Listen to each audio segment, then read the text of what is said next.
Hello, welcome to the Duplicity channel, and the final part in this field guide to art worlds and documentary filmmaking.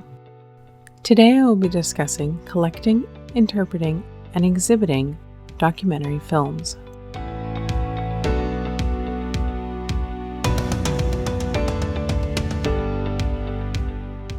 Films of all genres have been collected by enthusiastic fans for decades. For many, this created a sense of nostalgia for the technology of the time. In the last 30 years, before streaming services dominated the market, VHS, DVDs, and then Blu-rays were the physical product that you could buy to collect both fiction and non-fiction films. Due to the size of the physical copies of the films, space can be a limitation for some collectors. However, for others, collecting films is a passion that can lead to a massive collection, such as the YouTuber Wilsonian Movie Museum, whose impressive film collection is shown here. I highly recommend checking out his full video, which is linked in the description box below, where he details his collection and favorites. The films a person chooses to collect can reflect their taste in cinema, but also their social and political perspectives. In the context of documentaries, which are made to highlight a non-fiction subject and inform or educate an audience, collectors generally recognize and understand the need for opinions and experiences to be heard. Documentary collectors are stewards of a choir of voices, each telling their story. In democratic countries such as the US, documentary films play a unique role in freedom of speech and political awareness. Documentaries bring together a first-person voice from a subject, nuanced storytelling from the creator, and representation to an audience. This combination opens the door for empathy and education through the film. The communication between the audience and creator can connect people and ideals, helping lead to larger social change. Several documentaries that have effectively contributed to larger social movements are 13th, An Inconvenient Truth, Food Inc., and Blackfish. Like all art, documentaries present information to a viewer who will internalize it and decide on an opinion. Because how people interpret art is subjective and situational, how a creator chooses to exhibit their work can help dictate how it is interpreted. Historically, in Western societies, art pieces, cultural relics, and historical artifacts deemed authentic have been exhibited for the public to interpret through museums, Smithsonian institutions, and fine art galleries. In his article titled Reconfiguring Museums, Peter H. Welsh discusses the complex social frameworks that go into museum exhibitions and how they, as institutions, are framed to the public. Welsh introduces various roles and perspectives museums utilize when exhibiting work and possible ways to reconfigure how museums might function in relation to the greater society. For the purpose of this video, I am going to focus on 3 of these perspectives: educational, celebratory, and collaborative, and discuss how they apply to exhibiting and interpreting documentaries.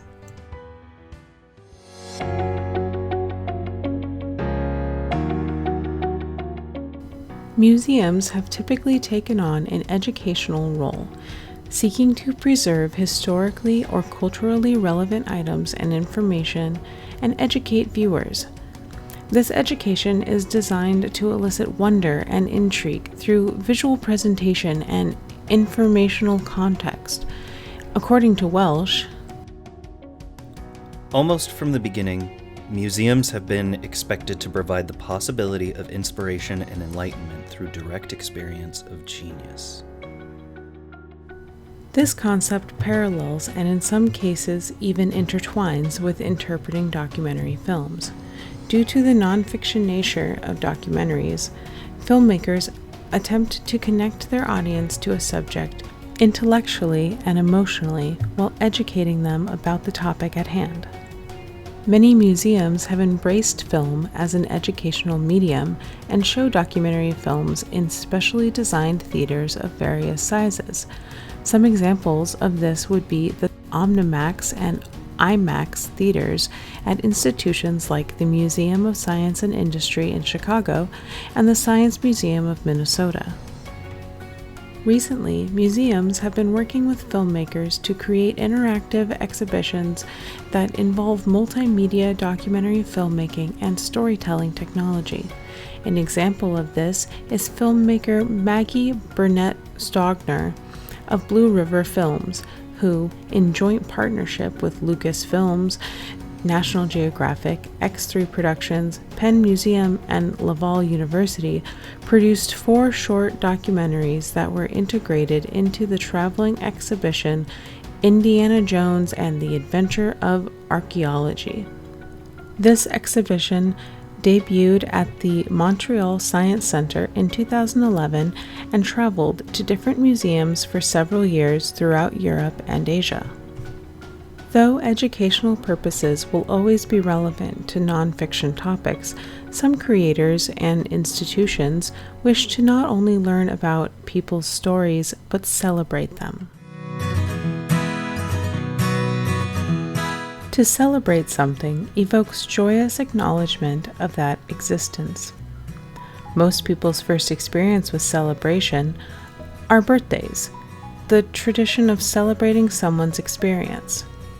Creators, especially documentary filmmakers, can embrace the story of their work and revel in the completion and viewing of that work.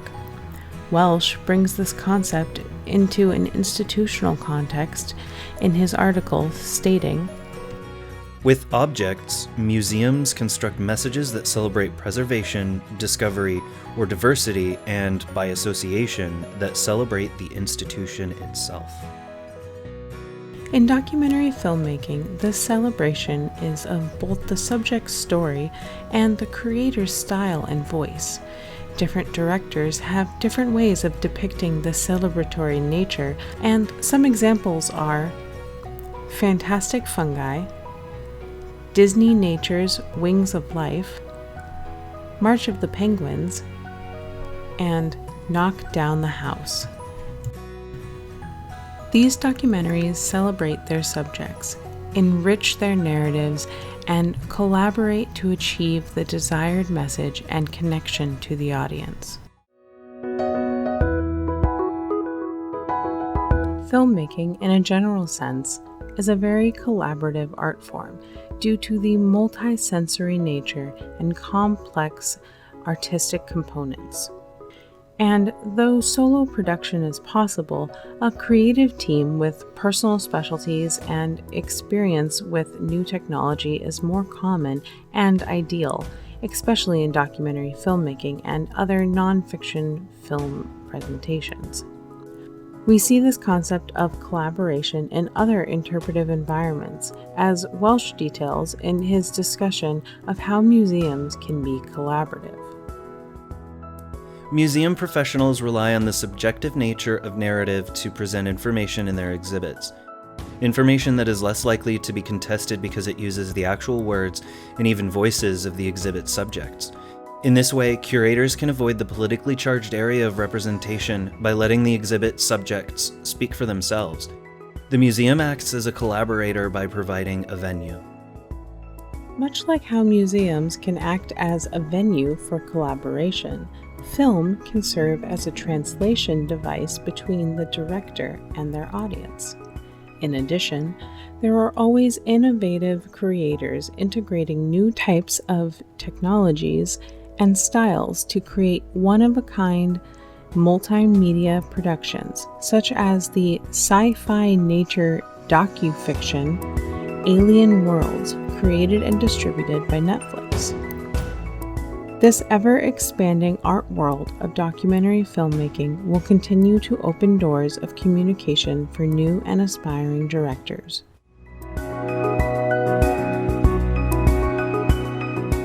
As a new filmmaker, I am optimistic for the inventive and versatile ways documentary films will be made and used in the future. Each creator must choose what voices and stories they will pursue and tell. For me personally, I will continue using this platform to distribute my videos and share my opinions as time goes on. Though I have several short fiction videos and a mini documentary project planned for the next year, I am unsure if this will be a passion project or a full career. I guess time will tell. Make sure you subscribe and turn on notifications so you can see my future uploads as they come out. Thank you so much for watching.